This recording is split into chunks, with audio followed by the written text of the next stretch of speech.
Hi everyone, this is JD, your gadget review friend. Huawei is back running Google services, but not on their P and Mate series. They're back with their sub-brand, Honor 50. Honor 50 is the first phone the company has released globally since the US ban, so despite Huawei's continued presence on the US entity list, Honor is now able to include Google apps and services on a new phone. This is a review of Honor 50 in 2022. With everything you get from it, is it worth it? Hey, don't forget to subscribe, my friend. Let's go! Let's start with the design. This phone sports a flagship look like any other Honor device. This is their bread and butter. This phone looks similar to Huawei Nova 9, with oddly enough the only difference is the Google services and the main sensor. Almost everything are borrowed. There's no mention of Gorilla Glass, so I'm assuming that there's no added protection on the shiny glass. Let's put a case and screen protector then, starting day 1. Phone is super slim, and with the curved glass, it made it even slimmer. The camera module is a significant raised at the back, which you can feel wobbling once you put it down on a flat surface.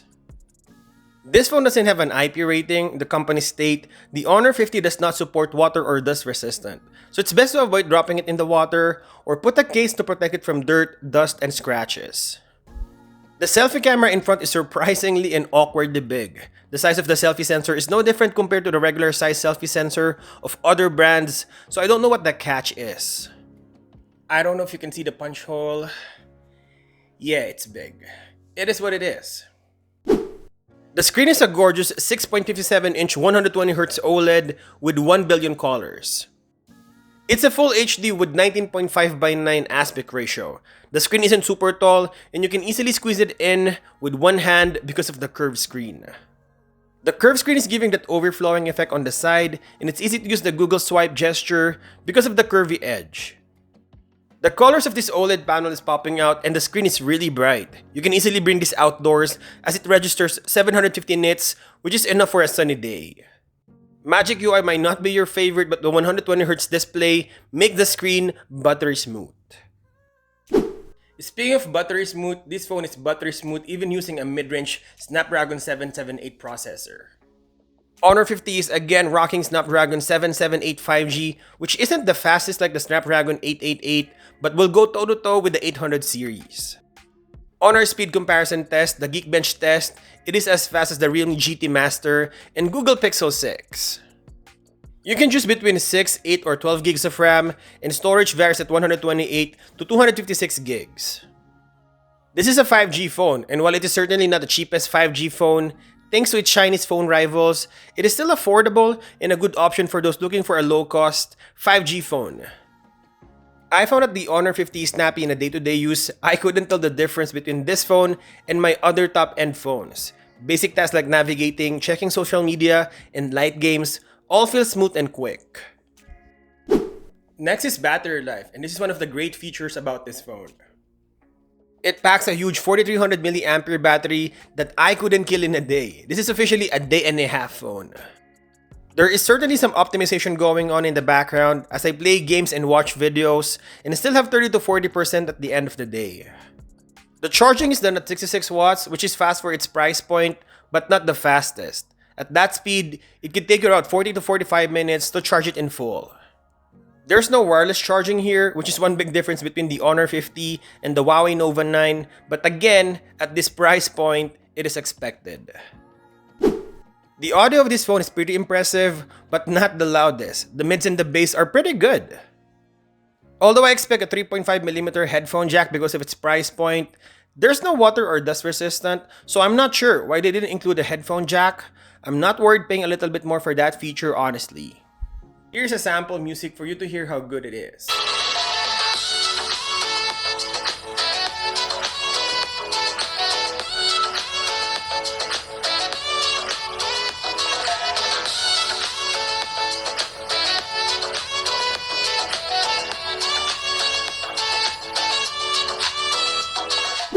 Hey, if you own Honor 50 or any phones you see on our channel, we're making more videos of these phones in the future. Please hit the subscribe button to see more videos like this. And lastly, the camera. It has a quad camera that consists of a highly touted 108 megapixel main, but there's no telephoto camera, and beyond the main sensor, there are 3 additional cameras that are low resolution, the 8 megapixel ultra-wide angle, a 2 megapixel macro, and a 2 megapixel depth sensors. Yikes! On our camera comparison test, the Honor 50's image processing proved to be better than numbers. It delivered really good. It produces a punchy and sometimes too good to be true photos. The main killer for me here is how heavily processed my face is. If I post this on social media, I feel like I'm a babyface wannabe. I also noticed softness on low light and the quality in image degrades and become noisy on low light. Still, you can't complain at $400. The video is where it shines, particularly in good lighting condition. This could replace a vlogging camera because of its stability and generally punchy and lively colors. The microphone on this phone is good too. It also shoots 4K at 30 FPS, while selfie only takes 1080p recording. This is the autofocus test.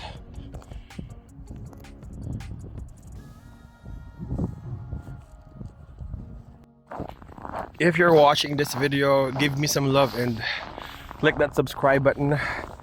This is a really hard tech review. This is Honor 50's low light condition selfie video recording test.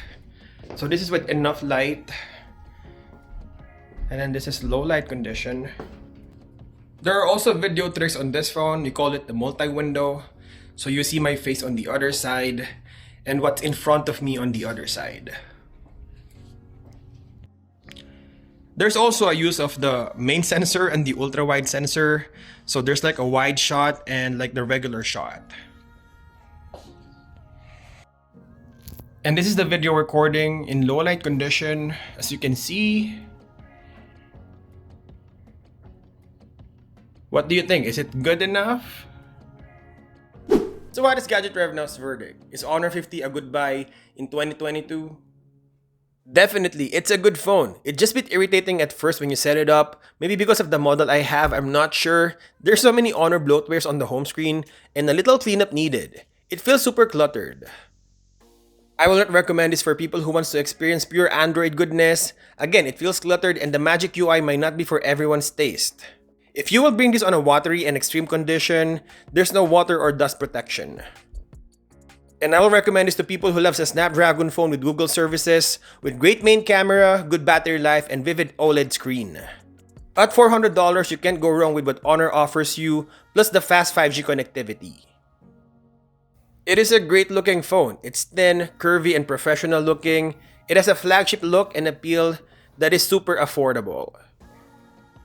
And I will compare this phone with iPhone 13, Pixel 6, and the Samsung S22 in our channel, so stay tuned. And as always, thank you guys for watching and I'll see you in the next one.